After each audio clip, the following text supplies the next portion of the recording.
Moving on to today's schedule, we have with us Professor Dr. Pramod Kumar Pusti sir, Principal IIMT Bhubaneswar, Dr. Paresh Chandra Mahanti sir, Director at Talent Sigma Professional Private Limited, Secretary ISTD Bhubaneswar Chapter.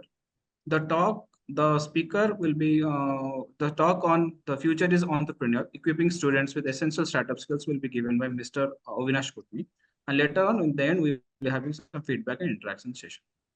Moving on to the sessions that has been continuing the last 9th editions. The first edition was given by Dr. Paresh Chandra Mahanti sir himself. The second edition was covered by Dr. Purnima Bakshi madam and Mr. Mohit Jain. The third edition was covered by Dr. Megha Sharma with Mr. Kaushik Anand.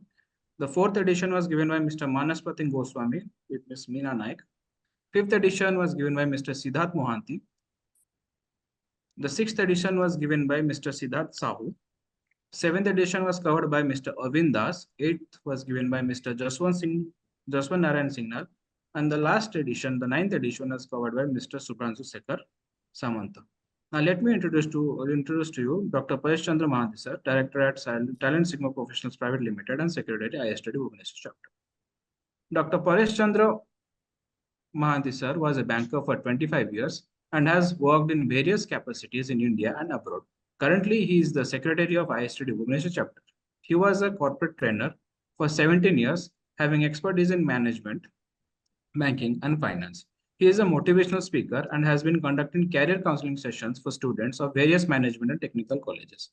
As a guest faculty, he has been taking sessions on OB, management, and banking for various management colleges and guide job seekers to participate in GT and how to face the interview board.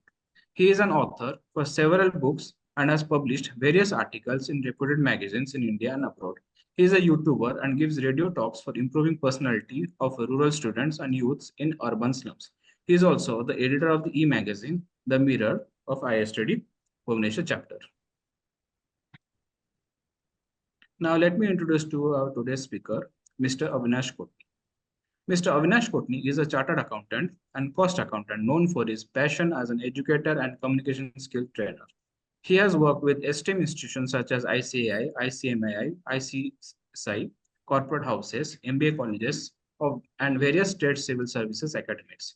In addition to his professional credentials, Mr. Avinash is recognized as a motivational speaker, career coach, and public orator by several top institutions.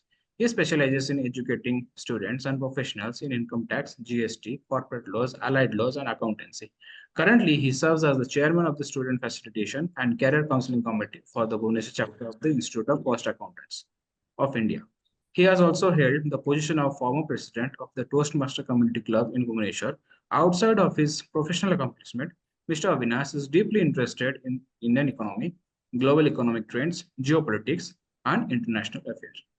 Now, I will request our principal, sir, Dr. Pramod Kumar Pusti, sir, to kindly speak few words about our institute. Sir, please.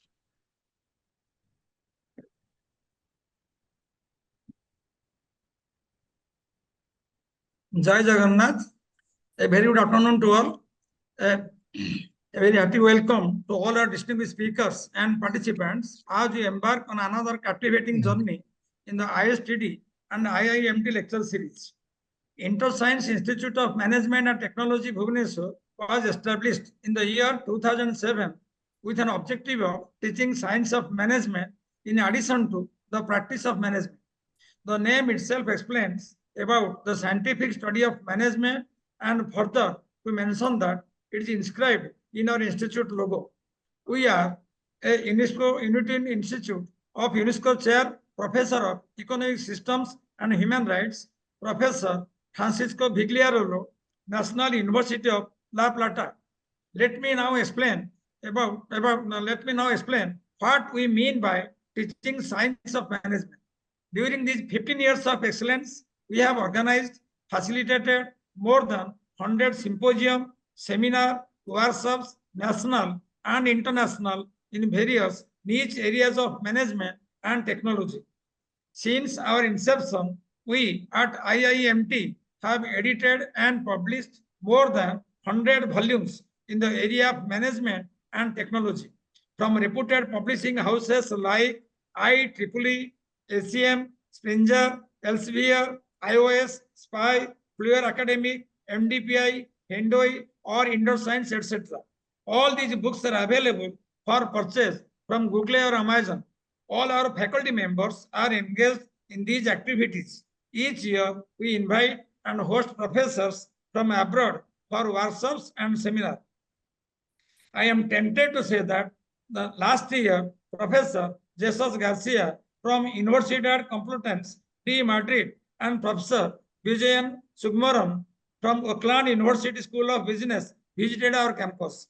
During the month of April 2023, Professor Vipul Jain was here from Victoria University, Wellington, for a month on a research exchange program. We publish management books through our own in-house publication, that is IIMT lecture notes on management, where we publish the essential books like self-management, career guidance, and emerging fields of management. We have started one channel, namely IIMT Open House in YouTube.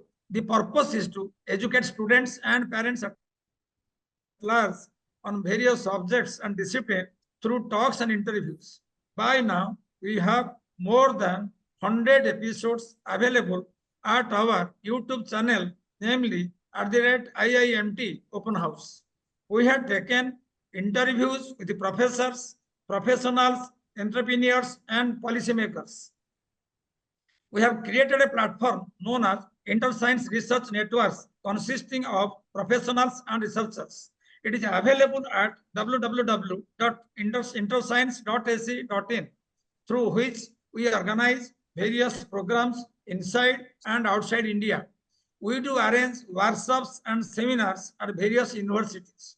IIMT, in collaboration with ISTD, has successfully organized the first edition of an annual event on disruptive human resource management, people, technology, and strategy at IIMT campus, Bhubaneswar, during 13th and 14th January 2024, under the guidance of Dr. Paresh Chandra Mohanty, Director at Talent Sigma Professional Private Limited and Secretary, ISTD Bhubaneswar Chapter, and Dr. Prabodh Kumar Mohanty, Chairperson, ISTD Bhubaneswar Chapter and Senior Director, HR and Skill, KIT University. We are planning to organize the second edition of Disruptive Human Resource Management, that is People, Technology and Strategy, during 11th and 12th January 2025. In order to increase the efficiency of the millennial generation towards placement, IIMT is launching a book on corporate readiness during the month of November 2024. The book will be edited by the esteemed editors, Professor Mukesh Chaturvedi, Master of Management Studies, BITS Pilani, Adjunct Professor, Joypuria Institute of Management, India, Dr. Chandrai Mukherjee, Assistant Professor, IIM, Visakhapatnam, India, and Professor Dr. Srikant Patnaik, Director and Professor, IIMT Bhubaneswar. We do hereby request all our esteemed speakers and participants to contribute a chapter for the book on corporate readiness at publication at the rate I will call you later. I am in a interScience.ac.in. conference. Yeah. Okay. Thank you all. Now I request Mr. Alok Arun to carry on with the session. Thank you, sir. Thank you so much. Now I would request Dr. Paresh Chandra Mohanty sir to kindly give his introduction remark and we can begin with the session. Sir, please. Thank you, Alok. Am I audible to everybody? Yes, sir, you are loud and clear. So, Professor Prushti from IIMT, Mr. Kotni, today's speaker, and all our other participants. This journey of this ISTD-IIMT upskilling series, it was mooted in a meeting, management committee meeting in December 2023. And every second Saturday, one of the eminent speaker who or who has the expertise in guiding the students to be job fit is invited, and they have been continuously giving their opinion and guiding the students. So now it is very uh, I express my happiness that a program continuously uninterruptedly has been organized, and this is the 10th edition. The idea was first mooted by Dr. Srikant Patnaik, the founder of this IIMT and also our national committee member. And then it started, and so far I am finding that 9 episodes completed satisfactorily. ISTD Bhubaneswar chapter, which was founded in the year 1990, today it has 335 life members. And in the eastern sector, it is perhaps the most recognized and functional chapter in this country. And we have been organizing many programs for the job holders, particularly in the HR. But this particular program, it is for the next generation people who are trying to enter the profession. And this program has been beneficial to the students throughout the country, or even you can say world, because this is recorded and placed in the IIMT website. Anyone, anytime interested to go through the clips can get the benefit from that. And so far, I am very happy that very excellent speakers and those who are actually guided the students to be the job fit, they have been delivering. And today we are fortunate to get Mr. Avinash Kotni, and who is, I can proudly say, also the chapter member, ISTD Bhubaneswar chapter member, and he is an eminent person in his area. And whatever, I have never heard him, but I have taken the stock of the situation that he is very good in these activities, and let us listen him, give him the time. And I am requesting everybody that after completion of his talk, please raise some questions, and this will help us to extract something out of his rich experience, and the program will be a good program. So thank you, Alok, for allowing me to open the program, and you can further move. Thank you very much. Thank you, sir. Thank you, sir. Thank you so much. Now I would request Mr. Avinash Kotni to deliver his talk on the future is entrepreneurial, equipping students with essential startup skills. Avinash, please, the forum is all yours. Thank you so much, Mr. Alok.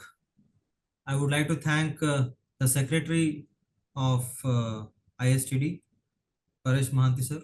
I would also like to thank the Principal of IIMT, Pramod Kumar Prusti sir, for giving me this opportunity to speak and share my experience. As I can see that we have got around 13 participants. Is it possible to interact, or do I have to do it one way?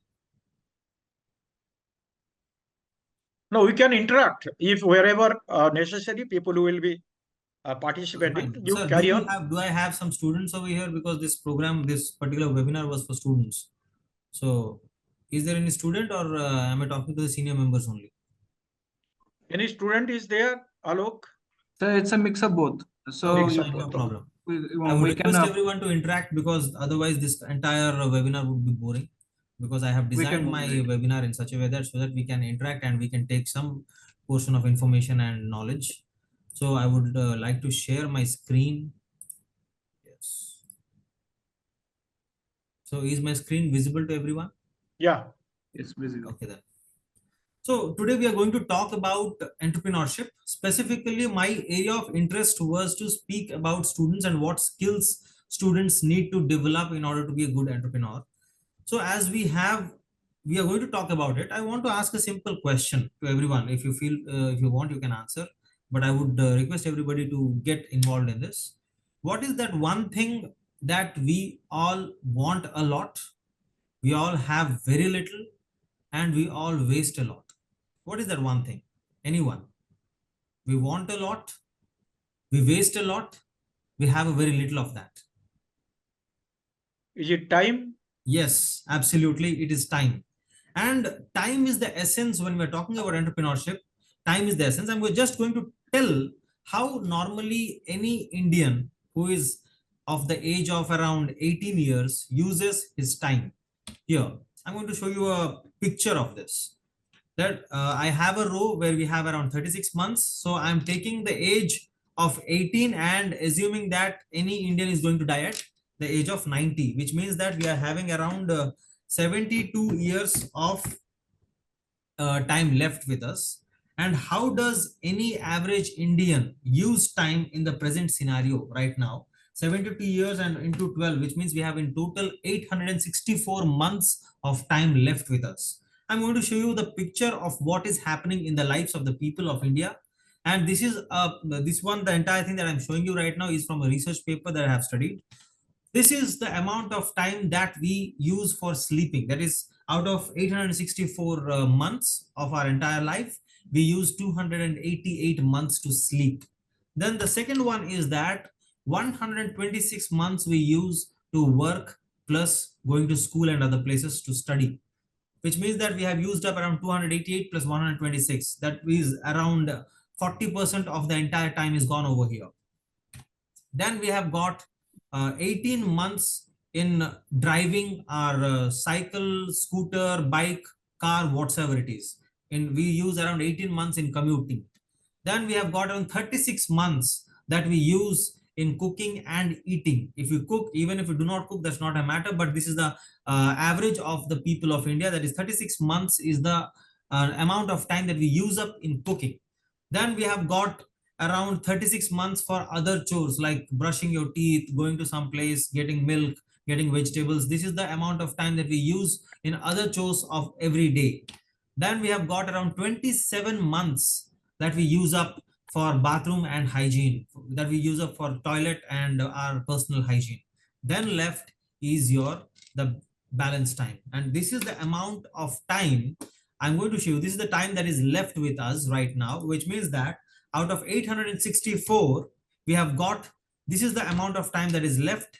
And out of this entire time that is left with us, normally every Indian who is of the age of 18, because average age of India today is around 22 or 23 or 26. But that is what I'm going to tell you. Like average age is 26. We are one of the youngest. I would not say one of the youngest. We are the youngest nation of the world. So this is the time of every Indian, how they use it. They use around 95% of this time in social media.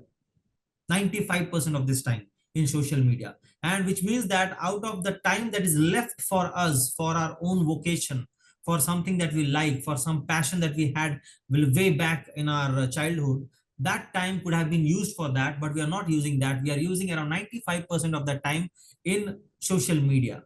And for the audience, if they are in a position to interact, I would just make a very, very small question over here.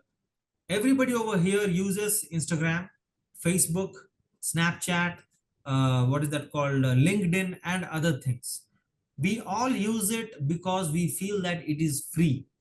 If I say that, okay, if these applications that we are using right now, they are going to charge money after some time, will we be in a position to buy that particular application? When I have done it in a couple of places, most of the people have said that no, we are not going to buy that particular application. I said, okay, if you are, would you be willing to pay around 5,000 rupees per month for all these applications? People used to say that no, we are not going to pay 5,000 rupees per month. Then I asked one more question, will you be willing to pay around 1,000 rupees per month?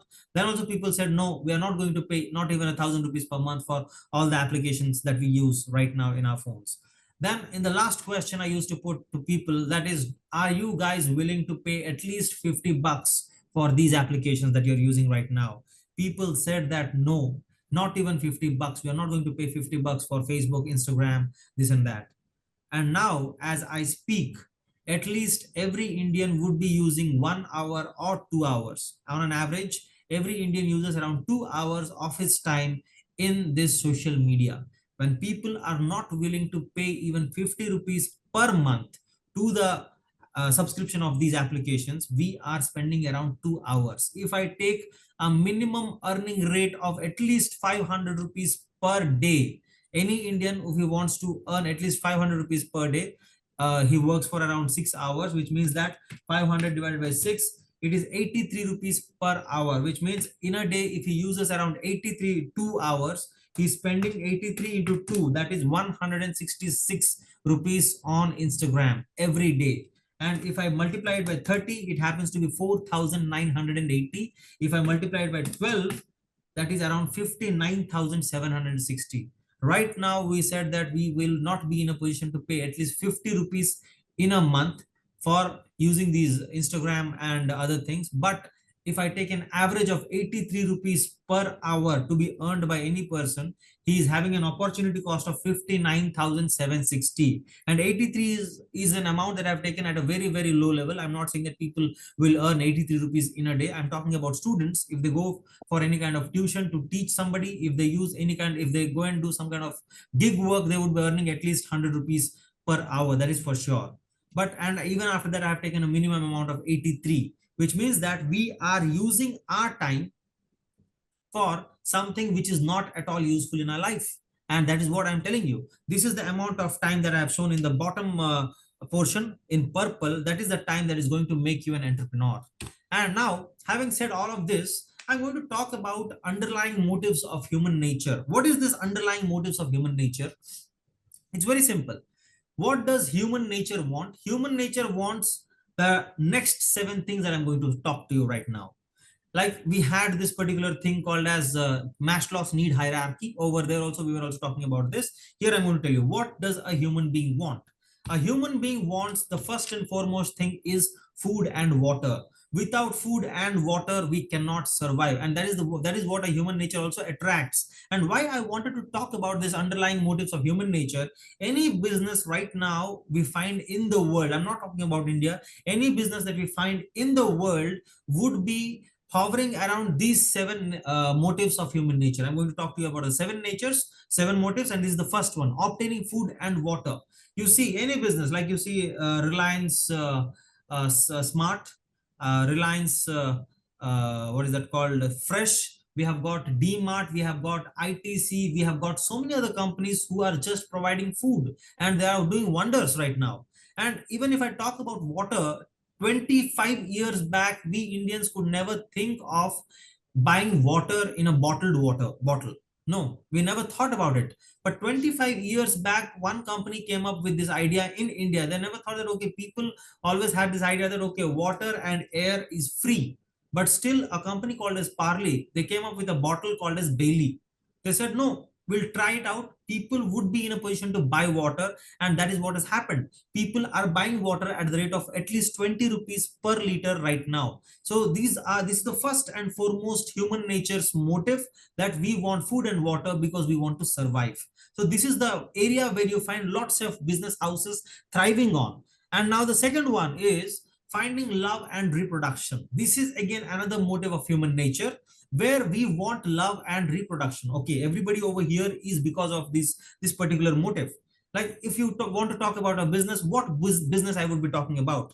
If you go 15 years back, 20 years back, people used to get married by some broker in their particular locality. This broker would get matches, they would get people together, and then people would love each other, then they will get married. And that is how these things happen. And that was a business at that time. This broker would be charging money from both the parties. And that particular business of brokerage for finding people to marry each other has evolved in these 25 years or 20 years. From that particular broker, single broker who used to go to people's houses, collect photographs, that particular business has become right now that you see as shadi.com, matrimony, Bharat Matrimony, this and that. And this particular business has been transformed to a platform where people register themselves and then they find their better half and they get married. And this is how one business thrives. And after that, we have got new set of businesses that are coming up where they help people finding love, like that you have got these days, like Tinder. Tinder is an app that is very, very apt for people who are at their very young age. Of course, people who are at older age also use that. Tinder, Happen, Bumble. These are the new age businesses that are helping people to find love. And that is the reason why I said this is also one more motive of human nature that wants this particular thing called as love. And because of this, we have got lots and lots of businesses that are running on this particular motive. Then the third one is connecting and bonding with others. If we talk about businesses these days, earlier connection used to happen by a letter, where we used to use the India Post letter, and that was around 5 rupees, 10 rupees we used to send it. Then that thing has evolved to an electronic mail, where that we see is Gmail, and all these people are earning money out of it. And from electronic mail, now we have become very, very fast forward, and our connections have become very, very frequent. From that, we had one company called as Orkut. Orkut was the first social networking site where people used to get social get-togethers on a virtual mode. Orkut was the one. Of course, we don't find it now because it's already shut down. And after Orkut came Facebook.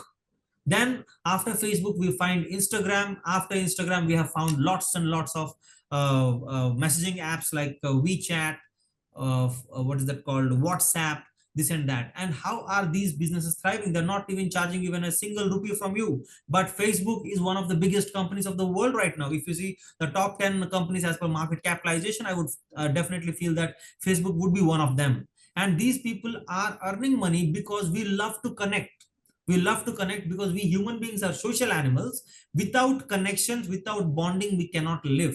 We love to connect. That is the reason why this particular motive is attracting human nature. And at the same time, basing on this motive, there are lots of business houses that are coming up, and they're using this motive to get wonderful business. And one thing, while I was saying about finding love, I would not say that love in human beings as well only.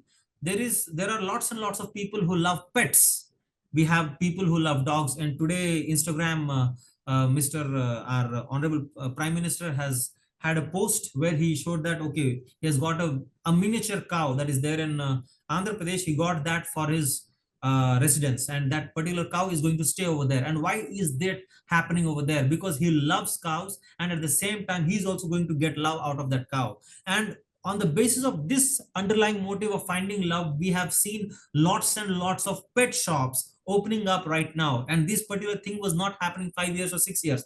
Rarely you would find a pet shop or a pet care shop. But now, as you see, everywhere I can find that in a place called as Bhubaneswar of ours, in a small city of Bhubaneswar, we would be having around 50 or 60 pet shops. And at the same time, you find pet shops online as well. If you go and Google some kind of pet shop, you'll find lots and lots of startups coming up with this particular thing, because they are appealing to your human nature motive, that is finding love.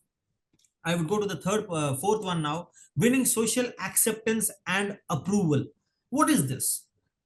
The businesses that you see, like Instagram is a business which says that, okay, people will come together, they'll meet over here, people will post pictures and videos of whatever is happening in their life, and then they will be enjoying that. What is happening over there? People want acceptance and approval. If I got a good jacket to wear, I would not be happy with just wearing a jacket. I would click a picture of that. I would post it on Instagram. I would not be happy with that only. In that Instagram, I would be more expecting likes, comments, and shares. And basing of this particular nature of human nature's motive that these companies are thriving on. People love acceptance. And if you also remember Maslow's need hierarchy, once your physical needs are gone, you are going to psychological needs and other things. And this one is again one of the psychological needs of ours, because everybody, me, you, and all want social acceptance. We want people to talk about us. We want people to talk good about us. We want people to see us. And that is the reason why these companies are thriving. And that is one thing that these companies are doing for us. Then number sixth one is reducing uncertainty. What is the meaning of reducing uncertainty? Once we are okay with food, water, and shelter, then we want something called as security. What is the security? Once we are happy about finding food, water, and other things, we want our future to be certain. That is the reason why we invest for our future. For example, every earning that we make, normally people invest 20-30% or 40% of whatever they're earning. Why are they investing? They do not know whether they'll be living after this particular period of 1 year, 2 years, or 3 years. And I do not know whether I'll be living tomorrow. But even after that, we are investing in mutual fund, we are investing in stock market, we are buying insurance policies, may it be term insurance, may it be health insurance. Why are we doing it? Term insurance, we buy it because we do not want any kind of uncertainty to happen with our family after a death.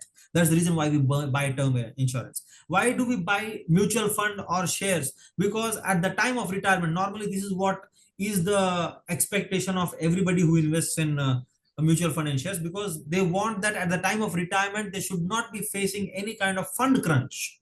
Any kind of fund crunch. That's the reason they start investing now. In other ways, in other words, I can say that they start to buy a product of mutual fund.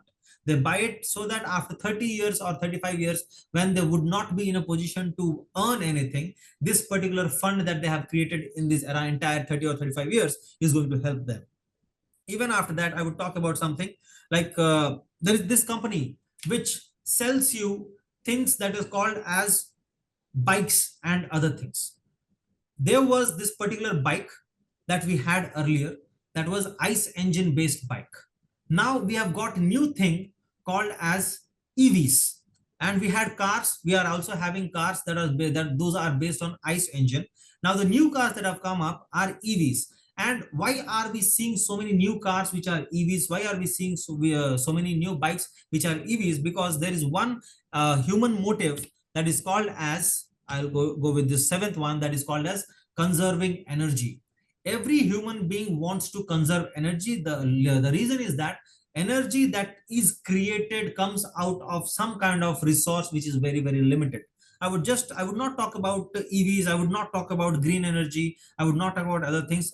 Before that, I would want to talk about one very simple thing that we do at our homes. The thing is, whenever we get out of our home, we try to turn off all the lights and fans. Why is that? One is we love to conserve energy, and second one is that we are going to save fuel. We are going to save money for ourselves. The same, this particular motive of human nature has been applied by these companies called as Ola, these companies called as Ather, these companies called as Vida, and you can also see Tata Motors, which is the pioneer in EV four-wheeler in our country, has been doing this for the last 5 or 7 years, because this is also a motive of human nature that we want to conserve energy. And then the last one, which I forgot to tell you about, is achieving status and prestige. Once we are done with all the physical needs, once we are done with all the physiological needs, once we are done with the psychological needs of connection, finding love, reproduction and all, this is the highest one, that is achieving status and prestige. I'm going to tell you a very, very small example. The example is, we have a company called as Titan's sister company Fast Track. Titan's sister company Fast Track, which sells watches, and Fast Track sells watches at as low as 2,000 rupees or 2,500 rupees. That watch we used to buy when we were students, because I was a student. I used to love Fast Track watch. Everybody, I'm pretty sure that who are in the age group of 26 to 34 would be in this particular position of buying Fast Track, because that was the trend at that time. We bought Fast Track. Once we started to earn from Fast Track, we got to Casio and Fossil. These two are foreign brands. Once we are done with Casio and Fossil, for those people who love to wear watches, and for those people who love to have good timepieces, they would shift to some company called as Citizen. And after that Citizen, they would shift to some company called as Tissot. After that, they would shift to the biggest thing that everybody wants who has watches or who has keen interest for watches, that is Rolex or Rado or Patek Philippe. What is the change in these set of watches that we see? Nothing. Time is same, and it is also we are also going to use the same thing in our wrist. But if we use a Patek Philippe watch or a Rolex watch or a Rado watch, you are showing people that your status has increased. You were not the same person who was wearing a Fast Track watch 15 years back. You have changed, and now your position is different from whatever you wear. That is, now you are different, and now you are using a Rolex watch. And the same thing applies for all the luxury cars as well. We have a Maruti Suzuki car which sells at around 5 lakhs, 6 lakhs or 10 lakhs or 12 lakhs. The same car, we used to have it at a very earlier point of our career. And then once our career progression happens in a diagonal way towards upside, we start to think of car which is very big. which is more luxurious. Then we go to some car like that of Fortuner, which is around 40 or 45 lakhs. And even after that, if God blesses you with lots and lots of fortune, you go to some other company, and then everybody meets at this particular place where everybody wants Rolls Royce. And Rolls Royce is the epitome of prestige that people perceive. People buy Rolls Royce because that is the most prestigious car that people think, and the company also advertises it on the same grounds. And these are the 7 underlying motives of human nature that every business in this world appeals to. You name any business, you name anything. For example, you think of Ola and Uber. That's a new company that we have right now that helps you in conserving energy, your energy. That also helps you in having other things. For example, reducing uncertainty. You may not be in a position to walk to places of 10 miles or 20 miles, but you will be in a position to go by a car, which is a rental car of Ola or Uber. Maybe I may not be in a position to drive at this traffic, but I would want to go to that place. I would be in a position to go to that place only with the help of a cab driver who is good at that. I don't want to park someplace, the car at some place, and that's the reason why I want to use Ola or Uber, because I want to reduce the uncertainty that is going to happen with me in after this particular journey. Okay, now I will come with one thing. Normally people think that, okay, when you talk about entrepreneurship, it's easier said than done. I understand that it is always easier said than done. People face this particular problem of idea generation. Normally people ask me like, okay, fine, you are saying that we should be entrepreneurs because we are very, very young.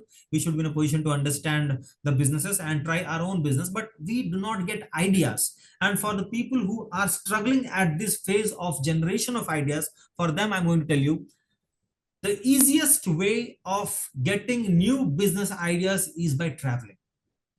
Once you travel to places, you try to get to know new things. For example, I'll tell you about a very one of the anecdotes that I had. 5 years back or 6 years back, I went to a particular place outside of India. There I saw that this thing called as bike taxi. That was completely new to me. Like I said, people are coming in bikes. You can book that particular bike. The guy will be riding for you and you'll be sitting behind the bike. This was never there in our country. Then one company named as Rapido came up with that particular idea. They have started bike taxis, and after that you can see that every other company, taxi aggregator like Ola or Uber or anybody else, they have started this particular idea of bike taxis. So travel is something where you'll try to know new ideas, and every business house, the new age business house, you see Flipkart is something that is from a place outside of India. So how can you know about these things? Only if you travel. So traveling is the easiest way to get new ideas. Then the second one is look for the patterns. One thing has happened in our country, that is, there is, I would divide that time into these 2 phases. One is pre-COVID, the other one is post-COVID. Pre-COVID, the patterns of consumption of people was different. Post-COVID, the patterns of consumption of people is different. How? Post-COVID, people are giving more importance to the quality of life these people are going to have. They are giving more importance to health. Based on these things, new startups have emerged where you can see. I can give you one example of a particular product called as Foxnut. Foxnut is actually, in Hindi we call it as makhana. Makhana was not abundantly available in market 5 years or 7 years before, because people were rarely interested in buying makhana. Recently, I was reading an article where it said that makhana's business in India is around 300 crores as of now, and it's going to get bigger in a couple of years. That would be around 500 crores or 600 crores. And why is this happening? Because people are thinking of good snacking options, or I would say that healthier snacking options, where they are quitting that street made oil based food that we see, samosa, pakoda and all. People are shifting to new things, and based on these shifts you can find that there are lots and lots of gyms emerging up. And if I talk about our place of Bhubaneswar, 15 years back we had one gym which was very, very expensive. That was Kalwalkers, where people used to say that, okay, this is one of the luxurious gyms of the city or town. But now you can see that the number of luxury gyms, or I would say the upper end gyms, have come up in a great way. You find every one gym every place. For example, you have got Cult, which has got around 2 places of operation in Bhubaneswar. We have got around 10 or 15 other gyms that have come up. And why did these gyms come up in the last 5 or 6 years? Because people have shifted to a healthier base of living their life. And based on this, you need to understand the patterns. If somebody wants to go to a gym, there is an ecosystem that comes up. People would be wanting gym wear. People would be wanting some services of massage. Some people would be wanting good snacking options. People would be wanting protein shakes. People would be wanting meals based on whatever things they want, whether they want to lose their weight, whether they want to gain their muscle and all. So one way of generation of idea is that you need to look at the patterns that are coming up. Once you look at the patterns, you would be in a position to understand, okay, what business I'm going to have to make it a viable and a very, very sustainable business. Then the third one is growth of the nation. 20 years back, we never used to have luxury products online like you find it on Flipkart or Agio or anything. Like when I call it as luxury, which means that it's Armani, Gucci, and some other companies which sell you luxury apparel. 20 years back, if you wanted an Armani, you should have imported it from some place outside of India. If you wanted a Gucci bag or Gucci belt, you should import it from place outside of India. Even I would talk about Under Armour, which is into this shoes making for athletes. That was also not available 15 years or 20 years back. But these things are available right now in our country. We are having very, very high-end cars that are being sold. If I have to talk to you about the car industry, I was looking at the reports of this consumption of cars, where it is said that 70% of the cars that are sold in India are actually SUVs, not the smaller ones. We do not see people buying Wagonars now. We do not see people buying Alto or 800 now. People want the high-end cars. And why is this happening? Because of the growth of the nation.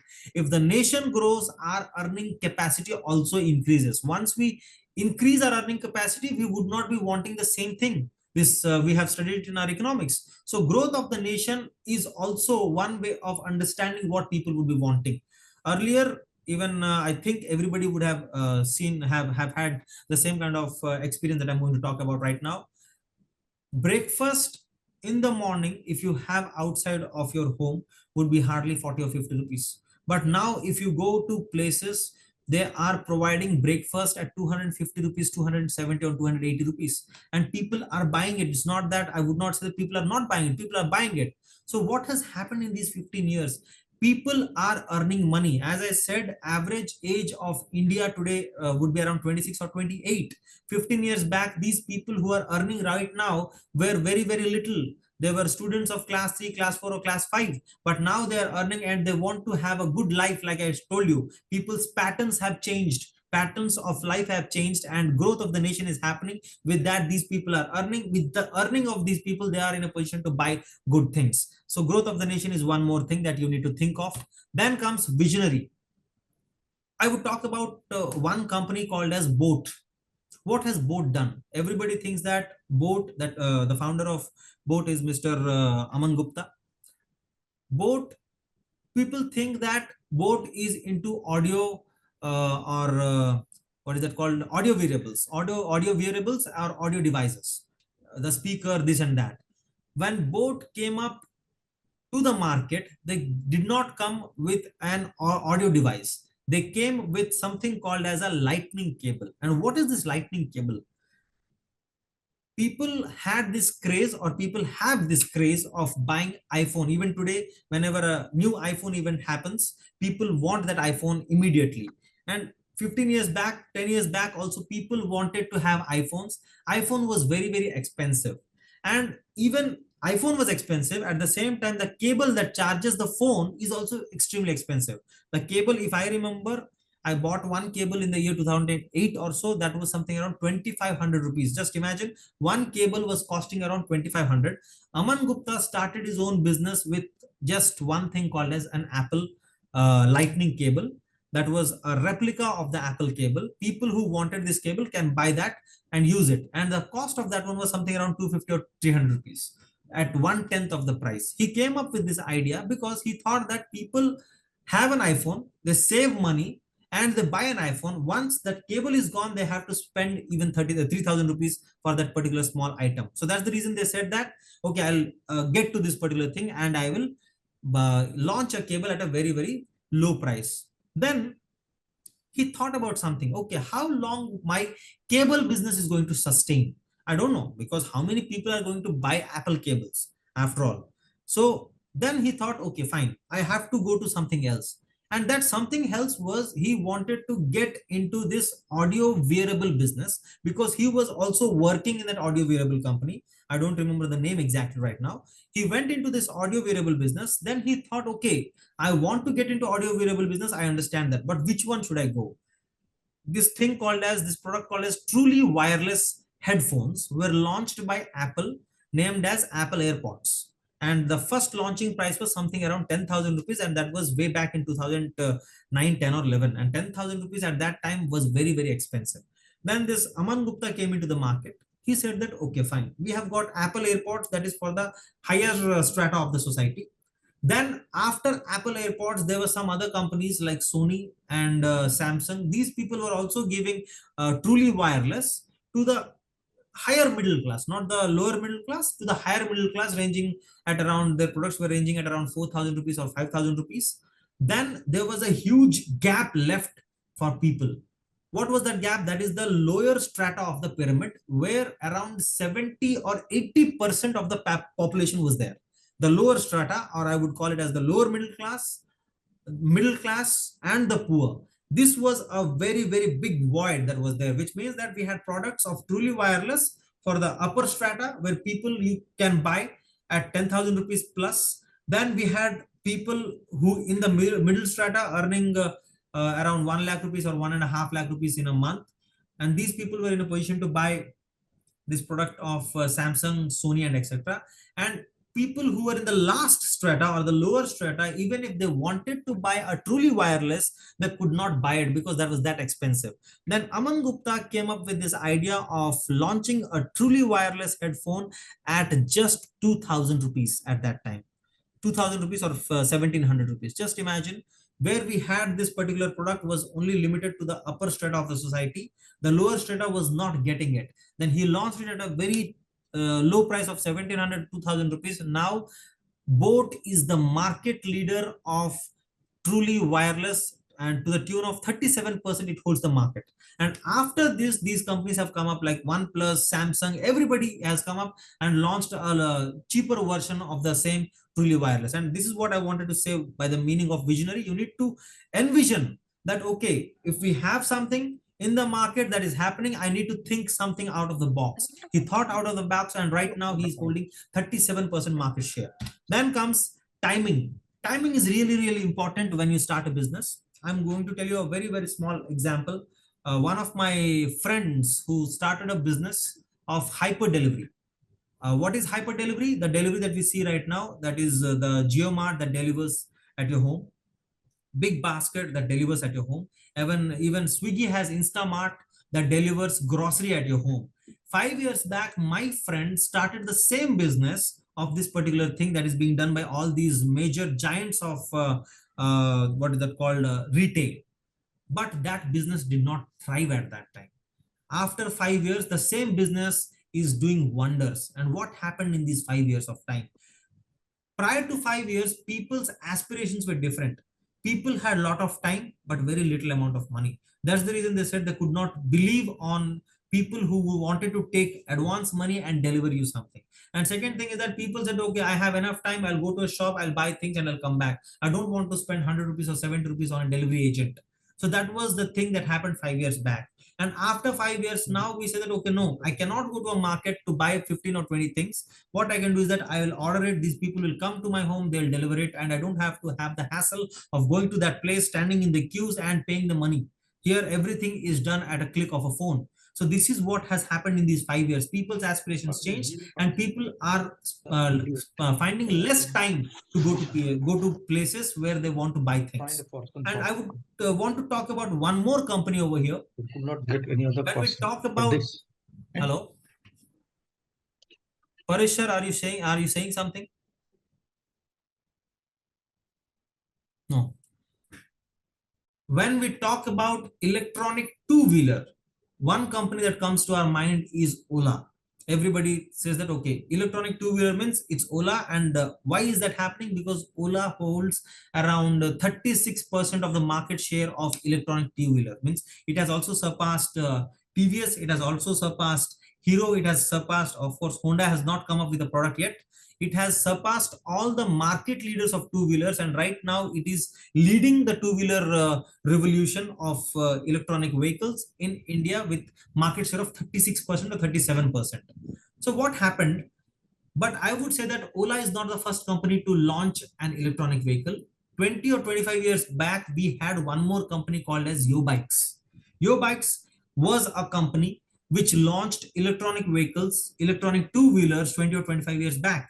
But at that time, people did not want an electronic vehicle because we did not feel about the uncertainty. We did not feel like conserving energy at that time, and we did not want to think of option for ICE engine. At that time, the price of petrol was also very, very less. That is 30 rupees or 25 rupees. But right now, the price of petrol is 103 or 106 rupees. And in this 20 years time, which the Yo Bikes could not do, even it was the first company to start an electronic bike. I would not know some other company, but this was the company that did it in a large scale. Then comes Ola in the year 2006, 19 or 20. I don't remember the date exactly, year exactly. It would be something around 20 or 21. Most probably this time they came up with this idea of EVs, and people wanted it badly because the rising petrol prices was too expensive for people to use a normal bike. So timing is really, really important to have an idea. You may be having a good idea, but if you do not time that idea, your idea is gone. Then the last one is execution. Why I would say execution is really important.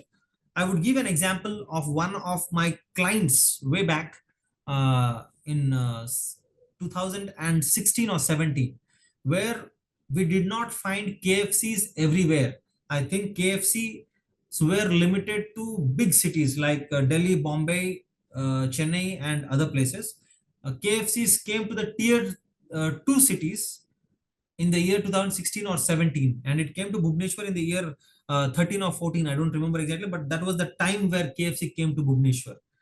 And having a KFC in a place is really, really expensive. You need to expend around 2 crores or 3 crore rupees. And people in towns also wanted the same kind of food. The college going students wanted the same kind of food, but they could not have the option of KFC because not even a single person in a town wanted to spend so much on an outlet of KFC. So there was an easier alternative, I would say a cheaper alternative for KFC that came up, was named as 5-star chicken. This is something where you find in small towns. This is also a retail outlet where people get the franchise of 5-star chicken at a very low amount of around 4 lakhs or 5 lakhs. You can start that outlet and you can do your business right away. What happened? This particular place called as Srikakulam, one of my clients was starting this business. He spent around 10 lakhs or 12 lakhs. And after 1 year or 2 years, he didn't want to continue the business. When I asked him why didn't he want to continue the business, he said that hardly he used to have a sale of around 2,000 rupees in a day, and he was not able to generate more sales revenue. Then he said that I want to sell this particular business to somebody else. One guy wanted to buy the same business and he bought it around 4 lakhs or 4.5 lakhs for the entire setup with the brand of 5-star chicken. Recently, while I was talking to him, I asked him, what is the sales volume of yours? What is your turnover? He said that, sir, I have a turnover of around 40,000 rupees per day. The same business done by a different person 1.5 years back, same business done by a different person 1.5 years after that particular closure. You see the revenue difference. One guy was finding it really difficult to earn a sales of at least 2,000 rupees per day, and this guy is making 40,000 rupees per day. What happened? He could not execute properly. This guy had made things for the college students, because that particular area was mostly inclined towards colleges. People used to come. He had made up the entire setup. He got the tables changed. He got the entire ambience changed, and immediately because of that, lots and lots of college going kids after their college or in between that, they used to come and sit and have good food of five-star chicken, and because of that he's earning around 40,000 rupees in a day. So what happened in these particular six things that I said is that one thing is that you need to first try to generate the idea. Generating the idea is one thing, and after that implementing the idea is the second thing, and third one is sustaining the idea is the third thing. So three things have to happen in order to have a very, very sustainable business. Last one is the working capital. At least try to have 6 months or 6 to 12 months of working capital. What is working capital? It is the capital required to run your business on a daily basis. For example, your business needs around 30,000 rupees per month to run, which means that you need to have at least 6 months of working capital as a reserve. If you do not have it, then you are in a very, very difficult or a precarious position right now. Key startup skills that I would want the students to have. One is creativity and innovation. Like I said, I would be also talking about creativity and innovation after this slide. Alok, are you there? Or anybody? Yes, yes. Yes. So how long do I have? Because it seems that I have one more slide left with me. Yes, we can carry on. I can No carry issues. on. No problem. Thank you. Yes. So key skills, I'll talk about creativity and innovation after this. Again, financial literacy is very, very important. People do not have the basic financial literacy skills, and because of this lack of basic skills, that they are going to falter in their business. When I say that lack of basic skills, you'll understand this by a very, very simple example that I want to give. One of the clients of mine, he started a business of grocery. What he did, he invested around 10 lakhs. He started a very, very small grocery shop. Then what happened? In a day, he has a turnover of 20,000 rupees. After first day, he also has, like second day, he has a turnover of around 20,000 rupees. So what he did, after 2 days of business, he closed the business third day. What happened? He said that he has earned a profit of 40,000 rupees. That was wrong. He did not earn a profit of 40,000 rupees. He had a sales turnover of 40,000 rupees. There may be a profit, there may not be a profit. This is how sometimes people make very, very big blunders. And this guy, the guy I'm talking about, he invested 10 lakh rupees. Now, right now, he's knee deep, he's nose deep in debt. Right now, he has a debt of around 15 or 17 lakhs, apart from the 10 lakhs that he's already gone. Because of one thing, that is financial skills, literacy skills were very, very weak. Then we have resilience and risk management. What is resilience and risk management? Sometimes we always plan for a business. We plan that, okay, this is the way we are going to go forward. These are the number of customers that we are expecting. These are the things that we need to buy in order to satisfy our customers. This is the stock position that we need to maintain. These are the people I need to appoint to satisfy or cater to the customers. So entire investment we make, and once the D-Day comes, where we expect a footfall of around 200 or 300 customers, we don't find even a single customer that day. At that point of time, normally what happens is that we lose hope. We lose hope, and if this thing continues for a month, we lose our hope entirely, and then we also lose hope on the business idea that we had. So that's the reason why I say, in order to save yourself from closing the business, you need to be very, very resilient, and you need to think about plan B and plan C. If this particular thing is not happening, like I said, we want a footfall of 300 people on the first day. If this does not happen, what is the plan B that I have? If this particular thing does not happen for 30 days, what is the plan B that I have, that I have right now? So that's the reason why I say that you need to understand the risk of the business, and you need to manage that particular risk. Then comes networking and collaboration. Networking, there is an English saying which says that your network is your net worth. And in startup, I would say today, networking is really, really important. Like, you need to meet people of your same vision. You need to find people who are going to mentor you. You need to find customers. This entire thing of getting mentors, getting people with same vision, and getting customers, and all can be possible. I would not say that it is entirely possible with networking only, but networking is the easiest way of getting these things. You may find big clients in networking and collaboration, and this is one skill that I would suggest every startup founder to get, to acquire, that is networking. And because, and networking, when I say that, it is also converting into communication skills. You need to be a very very extrovert person, and you need to have very very strong and high energy to meet people and talk about your idea and pitch your particular deck. Then comes leadership and teamwork. These are the startup skills that I would say. And mostly what people think is that when they think of a startup, they always think that, okay, he is the person who's going to do everything. I am a one-man army, that I'm going to be a manager, I'm going to be a visionary, I'm going to be the person who is going to execute, I am the worker, I'm everything. No, you cannot be everything. You need to have a very, very strong team. And the easiest way of getting a strong team or a people with the same mindset is your college, where you have your friends, you talk about the business idea that you have.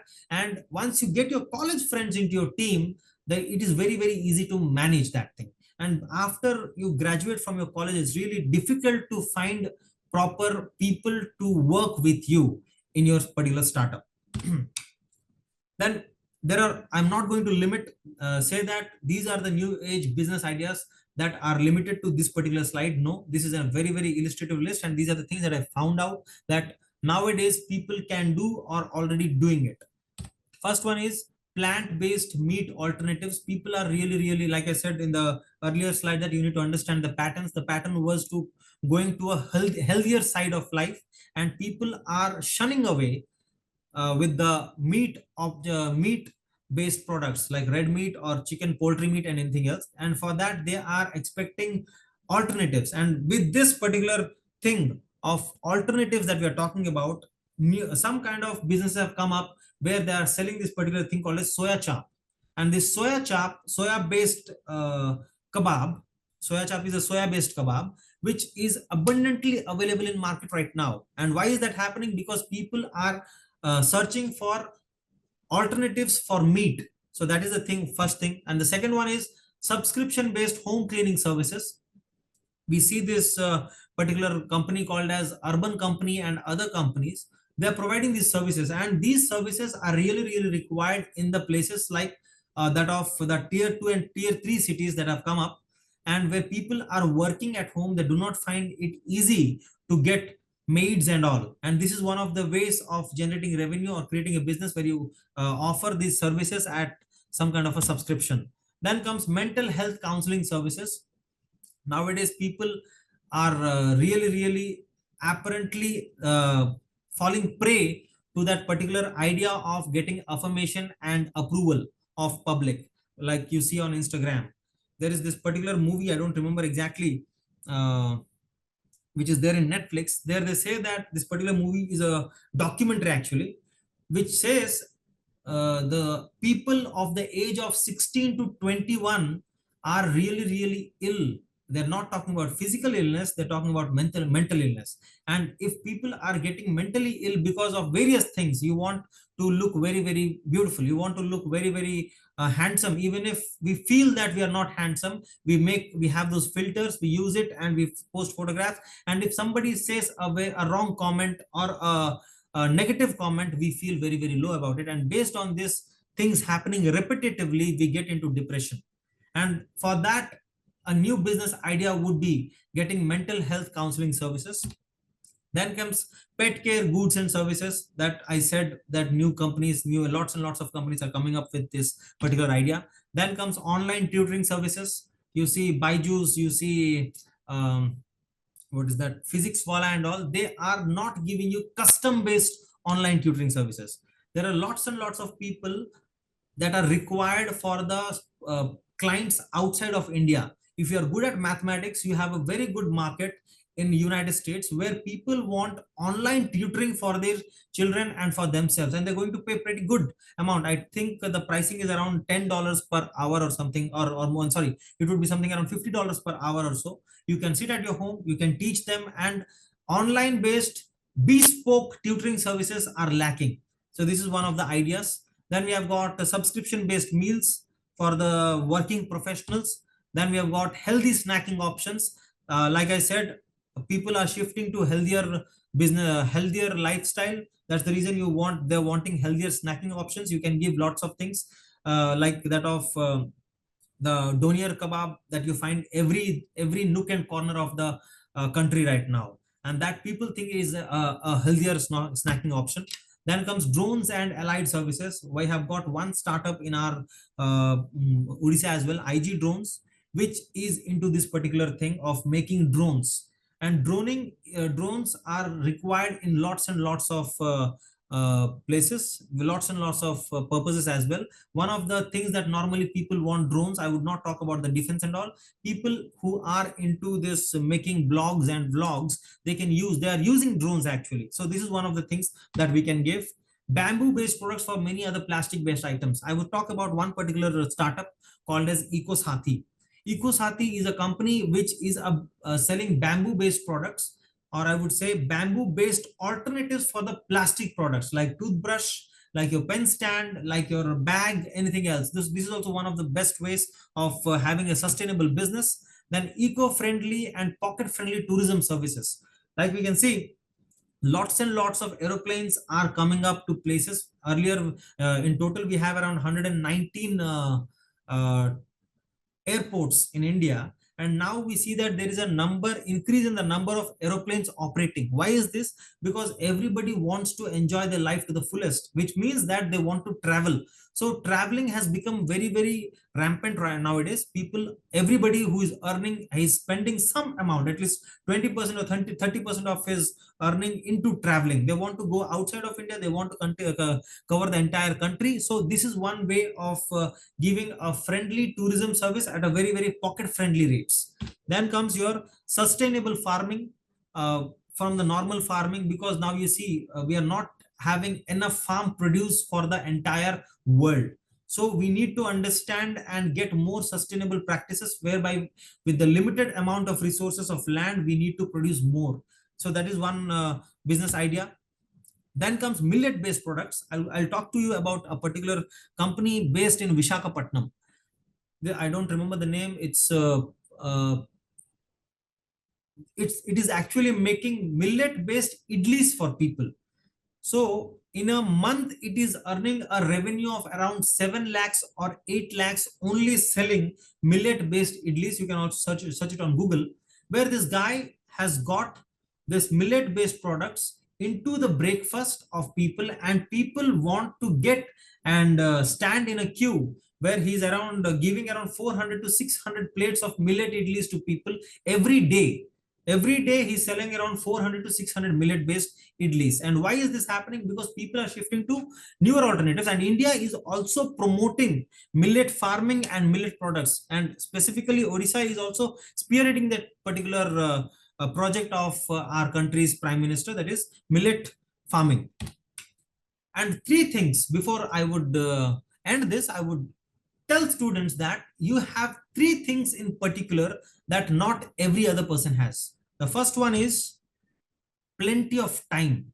You have lots and lots of time. If you spend around 2 hours or 3 hours every day thinking about an idea and executing it, you can, by the end of your college or your school, you can be in a position to have an idea, have a business which is running. So plenty of time. The second one is you have lots and lots of energy. Do not use that energy in something else which is not productive. Use that particular energy for making a business. And not every person beyond 30 or 35 has these two things. Either he has plenty of time or he has plenty of energy. He does not have both of it. But students have both of it. And third one, which is the least important, that is money. If you have a good idea, you definitely money is going to find way towards you. You don't have to worry. So why I wanted to share about these three things is because you have plenty of time, you have a lot of energy to think and talk and execute. At your college level, you can talk about various business ideas with your friends, and you should actually try to implement and start that business idea. I would give an example of a student of mine who started a business idea by just rupees 12,000 rupees. She's from this place called as Baleswar. What she did actually, at the time when she was in college, she learnt a skill of baking. Because she did not have enough money to have a bakery shop, what she did was she started to bake at her home and home deliver those particular cakes that she used to make. And she started this business with a very little amount of rupees 12,000. Three students, they have accumulated funds of 12,000 rupees. They started to bake and they are delivering. And right now she is having a turnover of around 17 or 15 to 17,000 rupees every day, and with a profit margin of at least 25%. You can imagine the amount she's earning by being a student. So that's the reason why I said that you have lots of energy and time, use it wisely. Once you use it wisely, and money will definitely find its way. I'm not going to get through this slide. That's it. Thank you so much, ladies and gentlemen.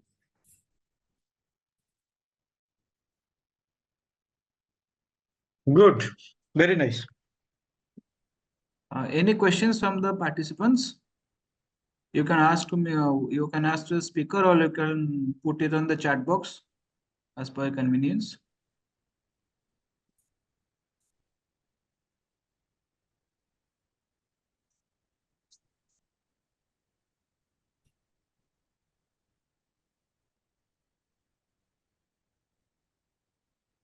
So people have learned everything. They will start at home immediately. No questions, all clear. Huh? You see the strength where you have reached.